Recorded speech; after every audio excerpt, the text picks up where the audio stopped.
Mission TET 2025 मध्ये आपल्या सर्वांचं स्वागत आहे. मी राम शेपसर. बॅच नंबर 6 मध्ये आपले प्रवेश चालू आहेत. फक्त 399 या अत्यल्प शुल्कामध्ये टेस्ट सिरीज ग्रुपला आपण सर्वांनी जॉईन व्हावं.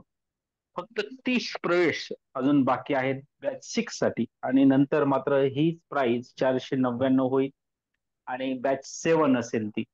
तर यावर्षी सर्व बॅच, आपल्या बॅच 1, 2, 3, 4, 5 आणि 6वी बॅच पण हाऊसफुल होत आहे.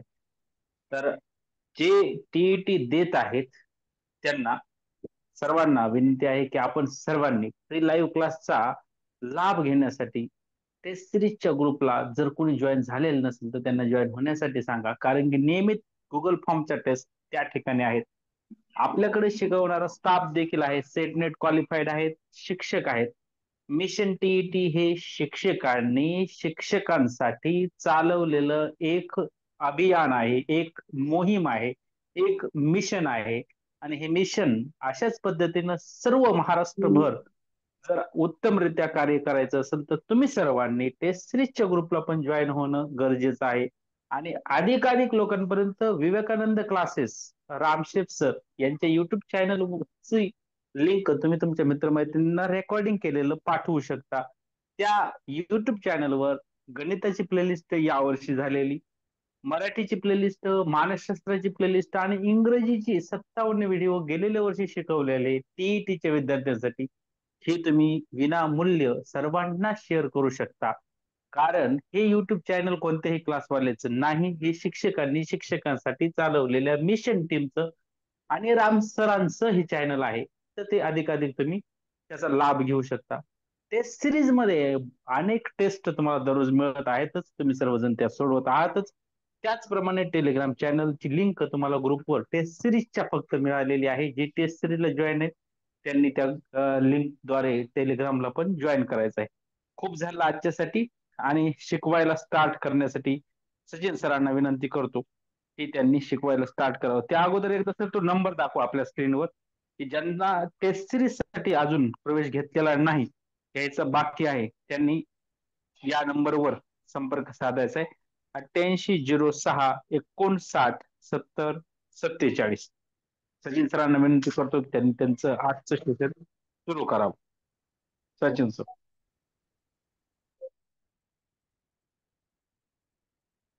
चला मित्रांनो, आपण आज घातांक या टॉपिकवर उरलेले आपण उदाहरण घेत आहोत. काल आपण बरेचसे उदाहरण घेतलेले आहेत.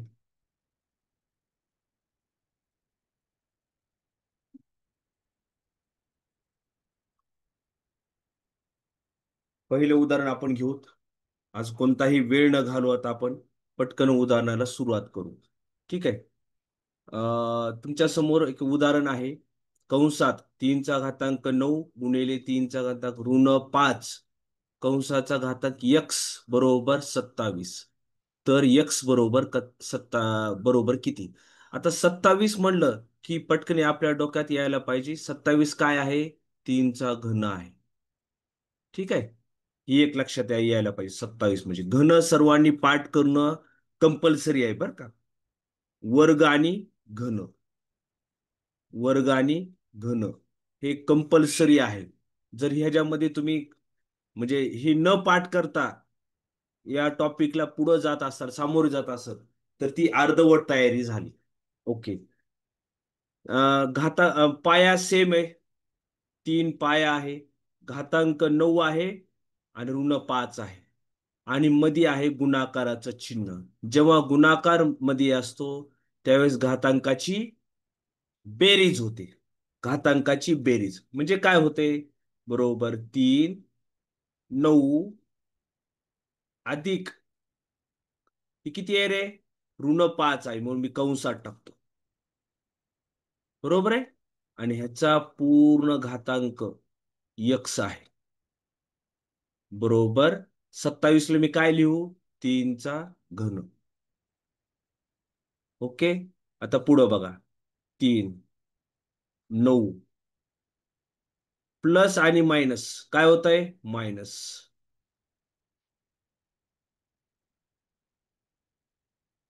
ह्याचा घातांक किती आहे? यक्स बरोबर 3 चा घातांक 3. ओके. आता 3, 9 - 5, 9 - 5 किती होत आहे? 4. त्याचा घातांक किती आहे?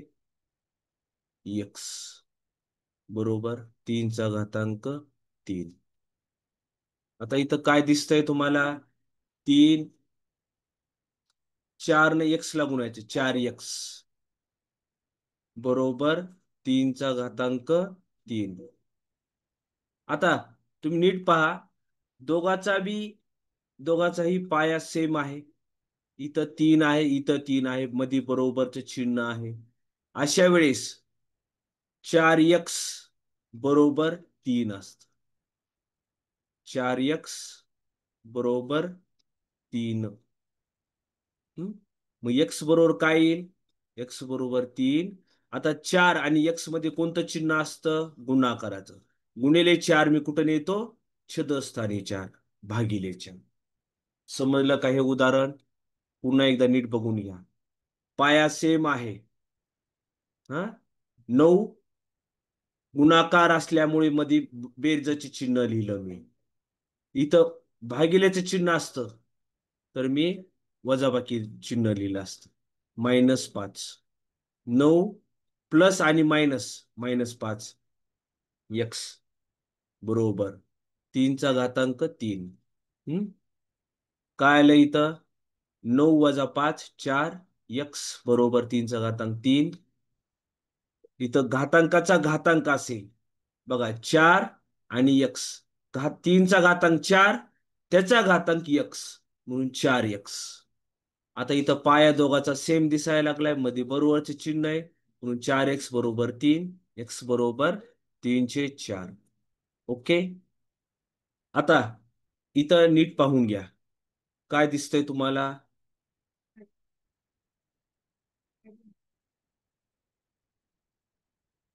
इथं मध्ये गुणाकारचं चिन्ह आहे. दोघांमध्ये कोणतं चिन्ह आहे? गुणाकाराचं. पाया 6 आणि 6 आहे. अशा वेळेस काय होईल? पाया एकच घ्यायचा. हा, गुणाकार असल्यामुळे दोघांमध्ये काय असणार आहे? घातांकाची बेरीज होणार आहे. काय होणार आहे? घातांकाची बेरीज. म्हणून काय लिहितो बघा आता? 2m अधिक 2 प्लस इथं काय होईल?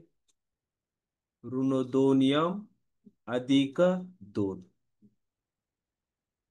छेद किती आहे? 6 चा घातांक 2 बरोबर किती?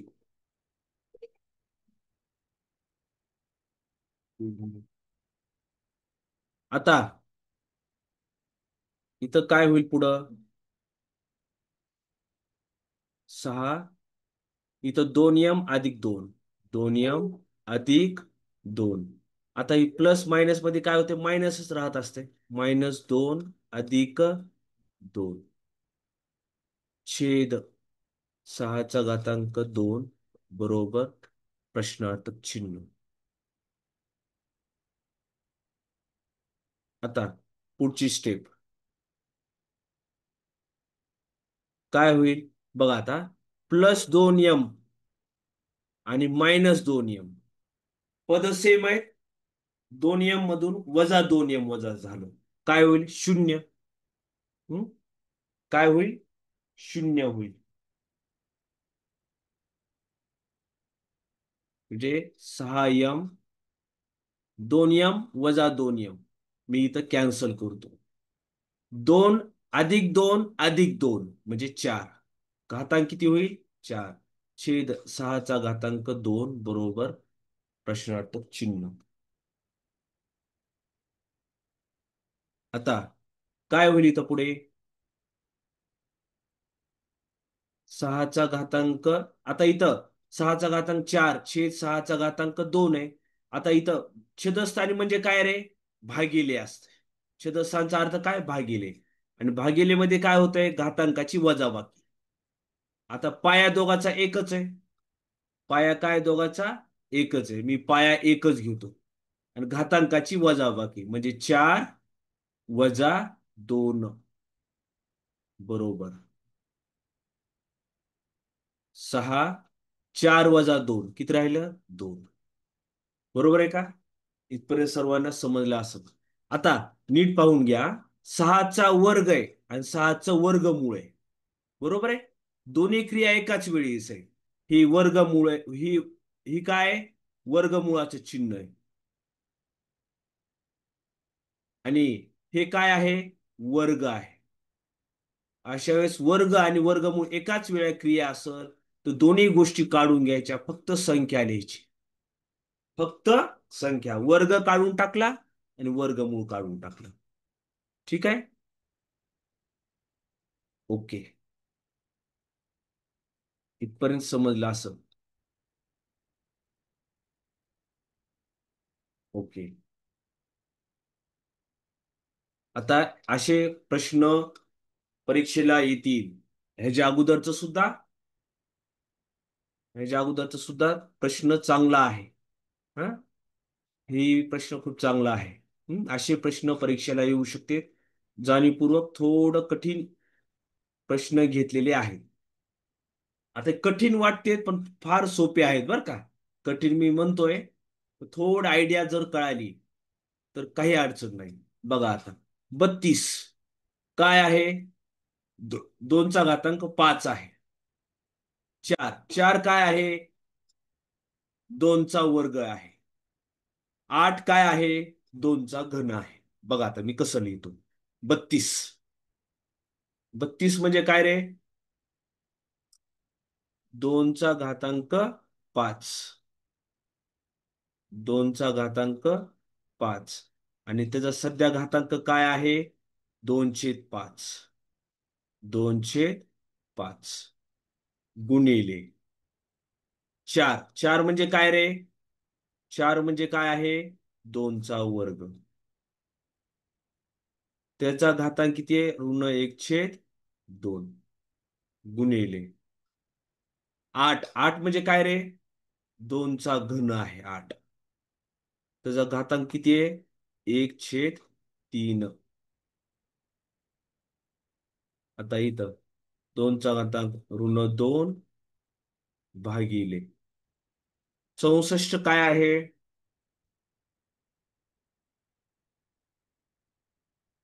64 काय आहे? ह्याची स्टेप आपण नंतर करू. ठीक आहे.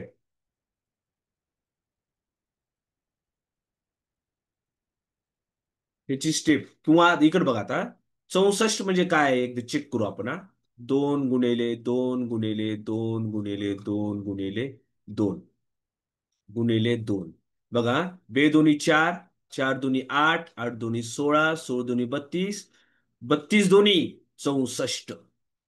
32 दोन्ही किती? 64. म्हणजे 2चा किती वेळा गुणाकार आहे? 2चा घातांक 6. 2चा घातांक 6. 64 म्हणजे काय आहे? 64 म्हणजे 2चा घातांक 6 आणि त्याचा घातांक किती आहे? ऋण 1/3. आता बघा. इथपर्यंत समजले सर्वांना. आता पुढची स्टेप. 2चा घातांक 5. बघा घातांकाचा घातांक आहे ना हा. तर घातांकाचा काय होतो? गुणाकार. 5 गुणिले 2/5 गुणिले इथं 2चा घातांक 2 गुणिले ऋण 1/2 गुणिले. आता इथं 2 आहेत. इथं काय होईल? घातांकाचा घातांक गुणाकार होते. 3 गुणिले 1/3 छेद 2चा घातांक ऋण 2 भागिले 2चा घातांक 6 गुणिले ऋण 1/3.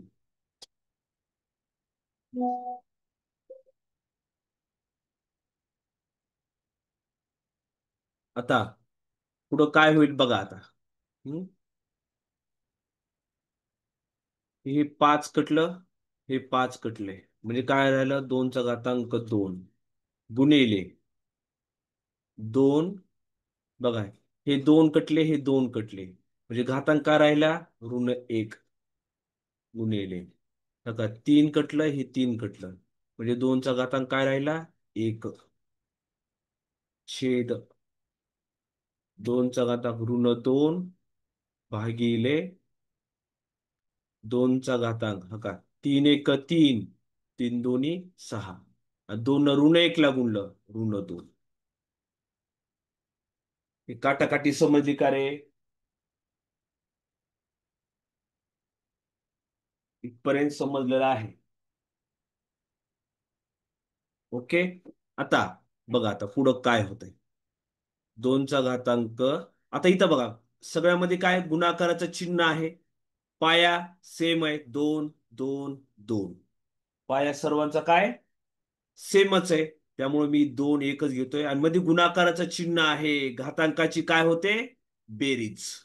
2 अधिक हे किती आहेत ऋण 1 आणि ही काय प्लस 1 छदस्थानी. इथं भागिल्याचं चिन्ह आहे. म्हणजे घातांकाची काय होते वजाबाकी. म्हणजे 2चा घातांक ऋण 2 मायनस ऋण 2. कशामुळं इथं भागिलेचं चिन्ह आहे. त्यामुळे इथं मी भागिलेचं वजाबाकीचं चिन्ह लिहिलं. हम्म वजाबाकीचं चिन्ह लिहिलेलं आहे. इथपर्यंत समजलेलं असावं. आता काय होतंय बरोबर 2 2 प्लस आणि मायनस मध्ये -1 जिंकत असते +1 छदस्थानी. 2चा घातांक ऋण 2 मायनस मायनस +2. आता काय होतंय 2 2 मधून 1 गेला. 2 मधून 1 गेला 1 आणि +1 आहे छेद 2चा घातांक बघा -2 +2 काय होतं रे -2 +2 0. म्हणजे काय राहिलं 2चा घातांक 1 + 1 2 छेदस्थानी. 2चा घातांक 0 असेल तर किंमत किती येते 1. किती येते 1. म्हणजेच काय आले शेवटी 2चा घातांक 4. फायनल उत्तर आपलं. फायनल उत्तर किती 4. ठीक आहे. आपण का एवढं मोठं गणित होतं. फार काही अवघड नाहीये. स्टेप बाय स्टेप गेलोत आपण. तर एकदम सोपं उदाहरण आहे. ठीक आहे. बघा असं गणित हे गणित फार म्हणजे अवघड वाटू शकतात. परंतु काही अवघड नाहीये. एकदम सोपे आहेत. फक्त जर घातांकाचे नियम जर व्यवस्थित माहित असेल. बघा आता 5 वर्गमुळात 2 आणि इथं गुणिलेच आहे 5चा घातांक 3 भागिले 5 वर्गमुळात 3 बरोबर 5a अधिक 2. आता पहा इथं 5 आणि वर्गमुळात 5 ह्याच्यामध्ये कोणतं चिन्ह असतंय गुणाकाराचं. 5 गुणिले 5चा घातांक किती रे ही वर्गमुळात 5 वर्गमुळात 5 आहे. म्हणजेच काय असतंय 5चा घातांक 1/2. वर्गमुळात 2 वर्गमुळात 5चा अर्थ काय असतो 5चा घातांक 1/2. बघा इथं 1/2 गुणिले 5चा घातांक 3 जशाला तसं भागिले 5चा घातांक ऋण 3/2 बरोबर a अधिक 2. तर 5चा घातांक इथं काही दिसत नाही म्हणजे काय असतो रे 1. 5चा घातांक इथं काही दिसत नाही म्हणजे किती असतो 1. आता इथं बघा पाया 5 5 5 सर्वांचा पाया 5 आहे. सर्वांचा पाया 5 आहे. मग काय घेतो एकच पाया घेतो. मध्ये गुणाकाराचे चिन्ह आहे, गुणाकाराचे चिन्ह आहे, घातांकाची बेरीज होते. 1 + 1/2 अधिक 3.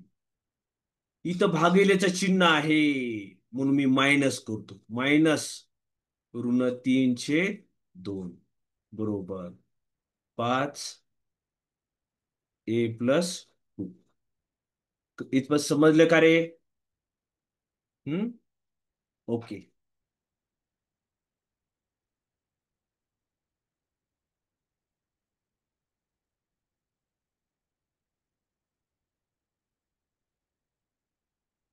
आता इथं बघा. आता पहिल्यांदा इथं काय करू आपण बघा.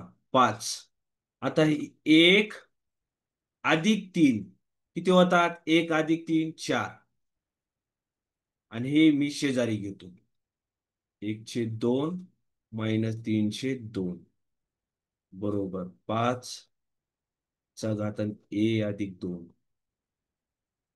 5 4. आता छेद एकच आहे, 2 आहे. छेद काय सारखाच आहे. मग काय होतंय? घातांकाची 1 - 3. छेद एकच आहे ना.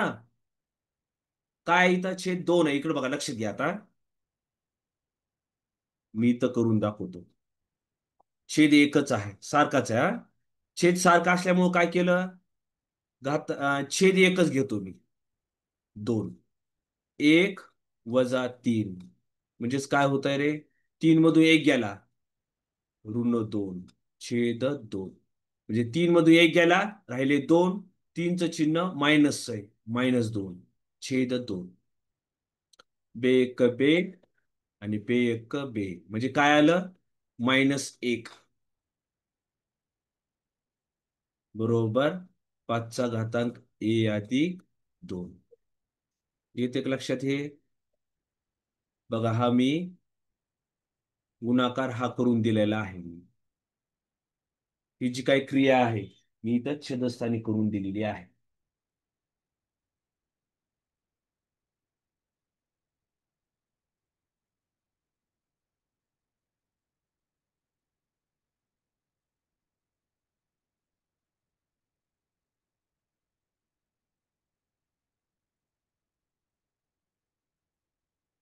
लक्षात घ्या. इथं इथं इथं एक एक चूक झालेली आहे. इथं इथं -3 आहे ना. आणि भागिलेचं चिन्हामुळे काय होतं इथं बघा, एक चूक झालेली आहे इथं. सॉरी. बघा, -3 तर ह्याच्यामध्ये आहेच आहे. हा. आणि भागिलेचं चिन्ह असल्यामुळे इथं भागिले होतं, वजाबाकी होते. आता इथं मायनस आहे आणि हे मायनस आहे. मायनस आणि मायनस काय होतं इथं? प्लस. मायनस आणि मायनस काय झालं? प्लस. मग इथं बघा, 1/2 अधिक 3/2. मग 1 + 3 काय होतंय? 4.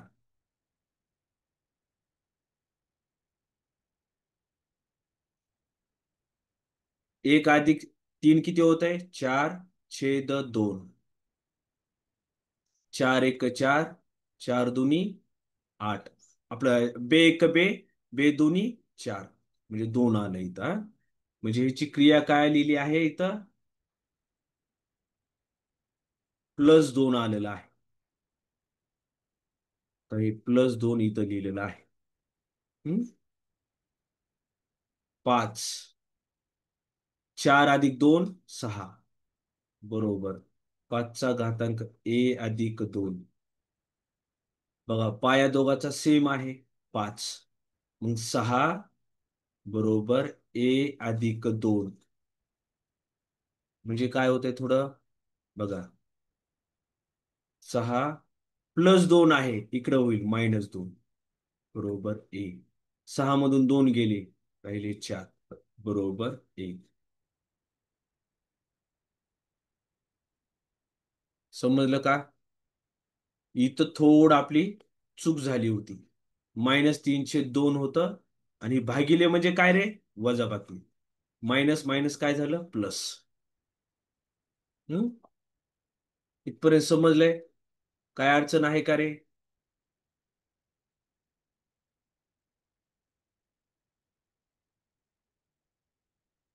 ओके. काही विद्यार्थ्यांनी चूक लक्षात आणली होती. ओके. ठीक आहे. चला, आता इथं पहा, सिंपल सोपं आहे, परीक्षेत आलेलं आहे बरं का. हम्म? पाचचा घातांक किती आहे? पाचचा घातांक शून्य, सहाचा घातांक शून्य, तीनचा घातांक शून्य, पाचचा घातांक शून्य गुणिले सहाचा घातांक शून्य गुणिले तीनचा घातांक शून्य. काय इथं बघा, पाचचा घातांक शून्य म्हणजे काय? एक, अधिक सहाचा घातांक शून्य म्हणजे काय? एक, अधिक तीनचा घातांक शून्य म्हणजे काय? एक, छेद पाचचा घातांक शून्य म्हणजे काय? एक गुणिले सहाचा घातांक एक गुणिले तीनचा घातांक शून्य म्हणजे काय? एक. बरोबर काय आलं? की. आता एक अधिक एक किती? तीन, छेद एक गुणिले एक किती? एक, बरोबर की. म्हणजे शेवटी काय होते? 3/1 म्हणजेच काय होते? 3. समजले सर्वांना? काही अवघड नाही, हे सिंपल होते एकदम. घातांक किती येतो? ओके. हे सुद्धा परीक्षेत आलेलं आहे. हम्म? परीक्षेतलंच उदाहरण घेतलेलं आहे मी.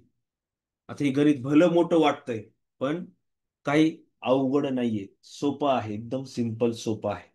हम्म? बघा, दहाचा घातांक पाच, दहाचा घातांक सहा, दहाचा घातांक सात, दहाचा घातांक आठ, दहाचा घातांक नऊ, आणि इथं छेदस्थानी सुद्धा अशी घातांक आहेत. आणि ह्या सर्वांचा घातांक किती आहे? 1/8 आहे. बघा, सर्वात मोठा कमी घातांक कोणता आहे ह्याच्यातला? 5 आहे. सर्वात कमी घातांक 5 आहे. मग मी काय घेतो? बघा आता, दहाचा घातांक 5 मी वेगळा काढतो. या सर्वांमधून दहाचा घातांक 5 काढायचा, ह्यातून एक कमी करायचा, ह्यातून दोन कमी करायचे, ह्यातून तीन कमी करायचे, ह्यातून चार कमी करायचे. म्हणजे काय? बघा आता, आता दहाचा घातांक 5 काढलाय ना आपण इथं. मग इथं काय राहतंय? काहीच नाही, म्हणजे एक. बघा आता, इथं दहाचा घातांक 6 आहे, बरोबर आहे. 6 मधून आपण 5 बाहेर काढलेले, मग दहाचा घातांक काय राहिला? एक, अधिक आता इथं दहाचा घातांक 7 आहे, परंतु मी इथं कॉमन काढले, दहाचा घातांक 5 राहिलं किती? दहाचा घातांक 2, अधिक दहाचा घातांक 8 आहे, मी कॉमन काढले, दहाचा घातांक 5, म्हणजे दहाचा घातांक 3 राहिलाय. पुन्हा एकदा दहाचा घातांक 5 आहे, मी बाहेर काढलाय, दहाचा घातांक 4. ओके. हम्म? आता इथं बघा, सर्वात लहान घातांक कोणता आहे? 10 आहे. मग मी फक्त काय करतो? 10 कॉमन काढतो. हम्म? बघा, 10 कंसात, आता 10 कॉमन काढलं होतं, इथं काहीच राहणार नाही, म्हणजे काय राहतो? एक, अधिक दहाचा घातांक 2 आहे, तरी एक बाहेर काढलेला आहे, मग दहाचा घातांक काय राहतो? एक, अधिक दहाचा घातांक 3 आहे, परंतु 10 कॉमन काढलेले, दहाचा घातांक 2.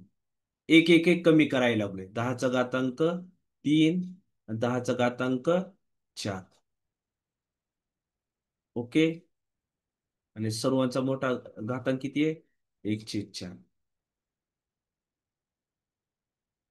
सर्वात मोठा कमी लहान लहान घातांक आहे, तो लहान घातांक मी घेतलेला होता.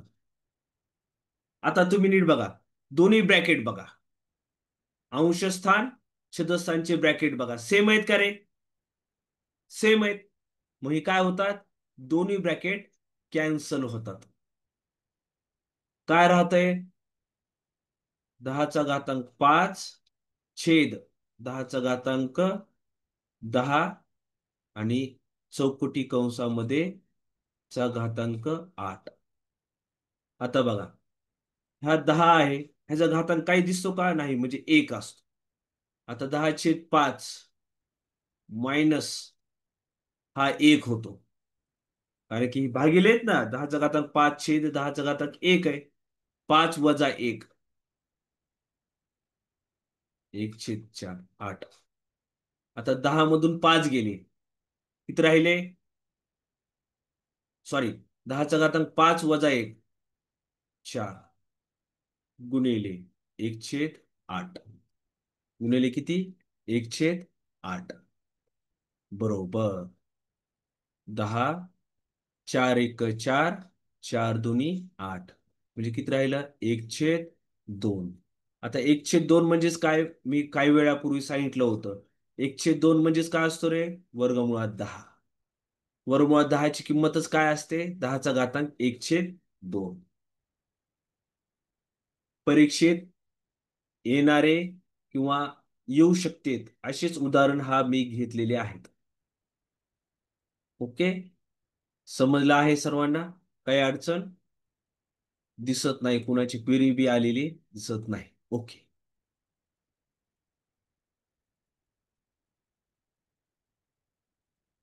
आता हे गणित भलं मोठं दिसतंय. किती मोठं गणित आहे, परीक्षेत आलंय हा हे गणित. परंतु सिंपल सोपं आहे, काहीच नाही अवघड. हा, बघा आता.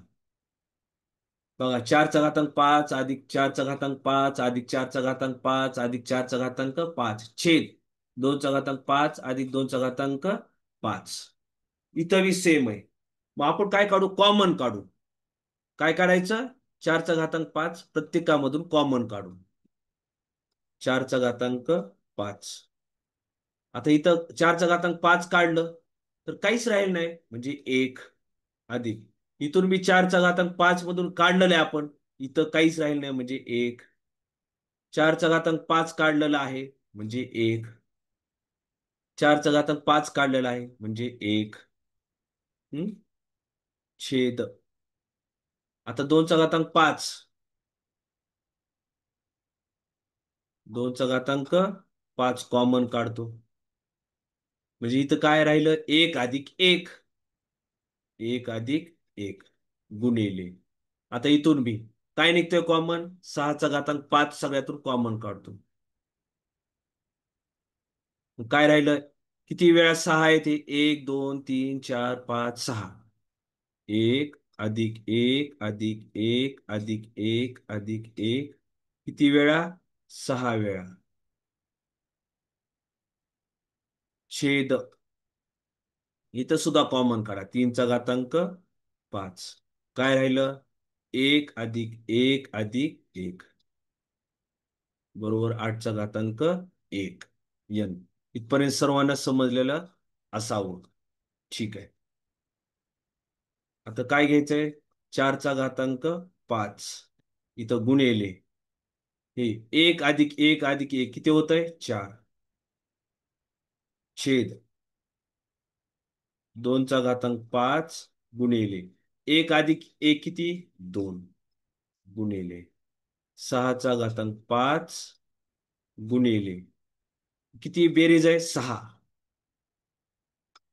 छेद 3चा घातांक 5 गुणिले बेरीज किती आहे इथे? 1 अधिक 1 अधिक किती? 3 बरोबर 8चा घातांक 1 n. इथपर्यंत समजलंय का? ओके. तर आपण आता तर एकदम सिंपल सोपं राहिलेलं आहे. आता हे 4चा घातांक किती आहे? मी इथं विस्तार करतो डायरेक्ट. 4चा घातांक 5 म्हणजे काय रे? 4चा 5 वेळा गुणाकार. 4चा 5 वेळा गुणाकार. हा काय? 4 गुणिले 4 गुणिले 4 गुणिले 4 गुणिले 4 5 वेळा लिहिला. गुणिले 4 आहे छेदस्थानी. 2चा घातांक 5 म्हणजे 5 वेळा गुणाकार. गुणिले 6चा घातांक 5 म्हणजे 6 वेळा. 1 2 3 गुणिले हे 6वा. छेद 3चा घातांक 5 आहे म्हणजे 3चा 5 वेळा गुणाकार. गुणिले 3 बरोबर 8चा घातांक n. आता बघा, बेक बे बेदुनी 4. बेक बे बेदुनी 4. बेक बे बेदुनी 4. बेक बे बेदुनी 4.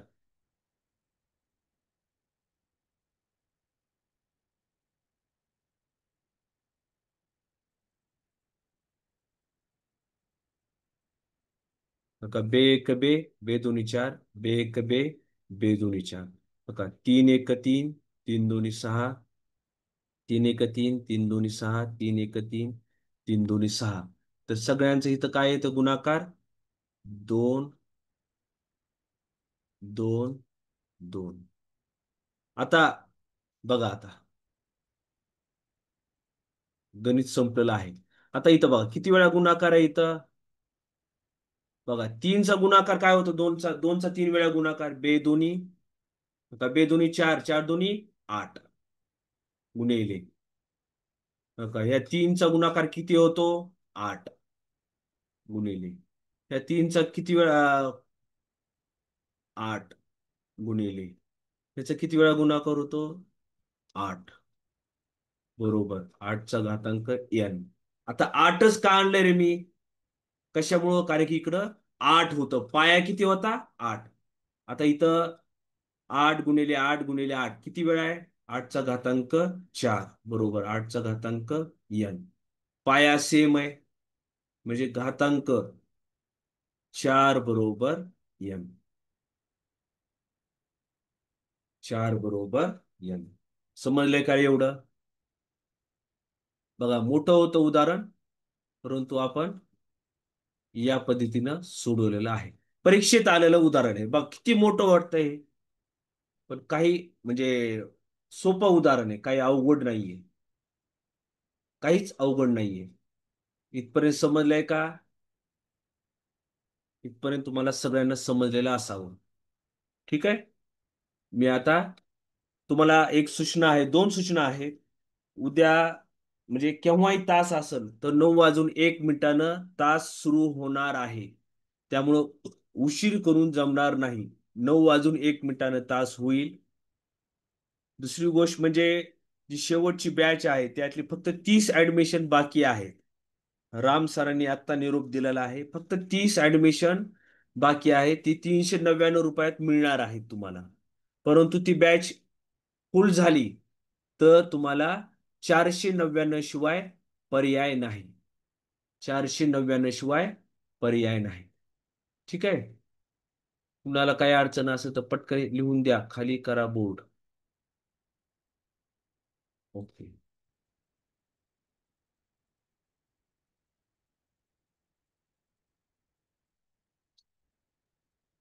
ठीक आहे.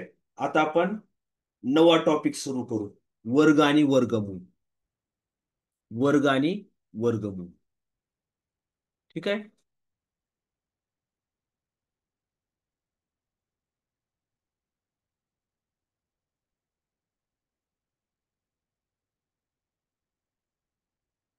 वर्ग आणि वर्गमूळ. Square and square root. एखाद्या संख्येस त्या संख्येने गुणल्यास येणाऱ्या गुणाकाराला त्या संख्येचा वर्ग असे म्हणतात. म्हणजे काय? 2चा वर्ग. 2चा वर्ग किती आहे इथं? 4. 2चा वर्ग 4 आहे. बरोबर आहे. आता वर्गमूळ. ह्या 4चं वर्गमूळ म्हणलोय मी. 4चं वर्गमूळ किती आहे? 2. बरोबर आहे. हम्म? त्याच पद्धतीनं समजा 7चा वर्ग 49. हम्म? तर 49चं वर्गमूळ किती आहे? 7 आहे.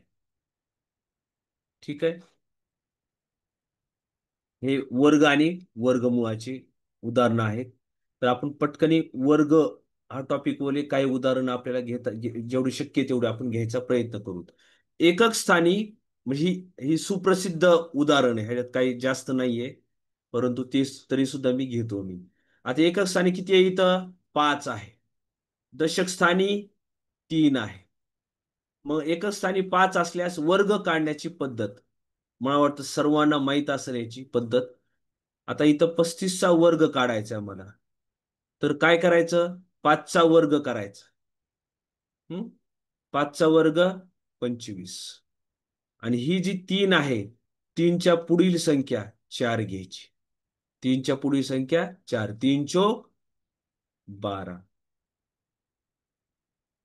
फायनल उत्तर किती? 1225. हे अत्यंत म्हणजे फार उदाहरण प्रसिद्ध आहे. एकक स्थानी 5 असेल हम्म तर आता उदाहरणात अजून एक हे आहे. हा पुन्हा एकदा समजा 75 आहे. 75चा वर्ग काढायचा. कसं काढायचा? 5चा वर्ग. 5चा वर्ग किती आहे? 25. आता इथं 7 आहेत. जसं 3च्या पुढची संख्या 4 घेतली होती, तसं 7च्या पुढची संख्या 8. 7 8 56 आणि ही 25. हम्म ठीक आहे.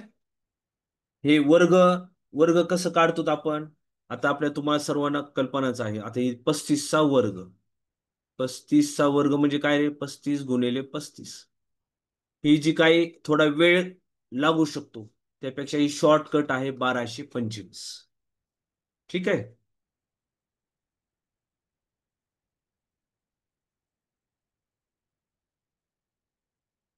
आता एकक स्थानी समजा नाही, सर्व एक एक आहेत.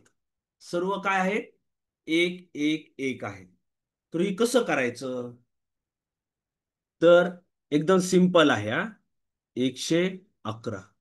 आता इथे किती एक आहेत रे? 3 एक आहेत. इथं 3 एक आहेत.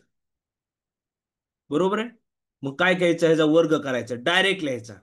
1 2 3 आणि पाठीमागून सेम ही लिहायचं, हेच सेम लिहायचं. 1 2. हा झाला वर्ग. 1 2 3. 1 2 3. या संख्येचा आपण डायरेक्ट वर्ग केलेला आहे. आता सेम तसंच उदाहरण समजा असं असं. ठीक आहे. 4 किती एक आहेत इथं? 4 एक आहेत.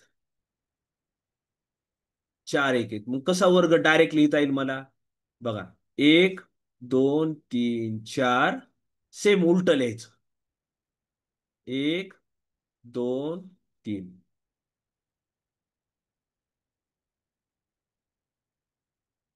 सर्वांना समजलंय? हे डायरेक्ट उदाहरण काय लिहायचे पद्धती आहेत.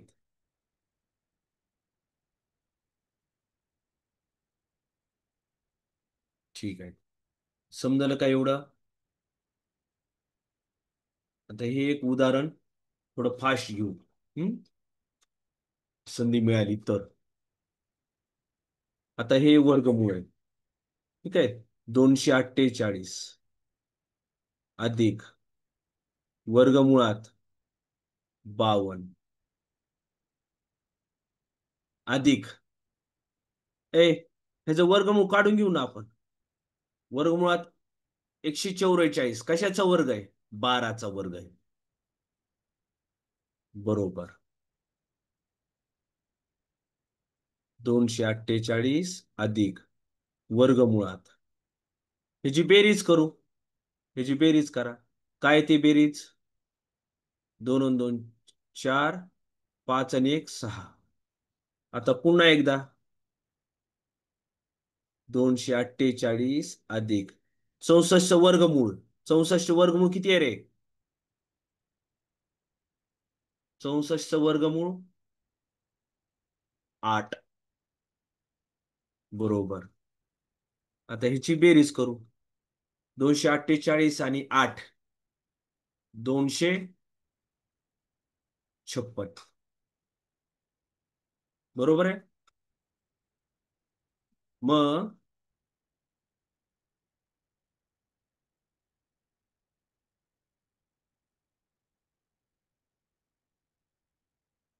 256चं वर्गमूळ किती आहे रे?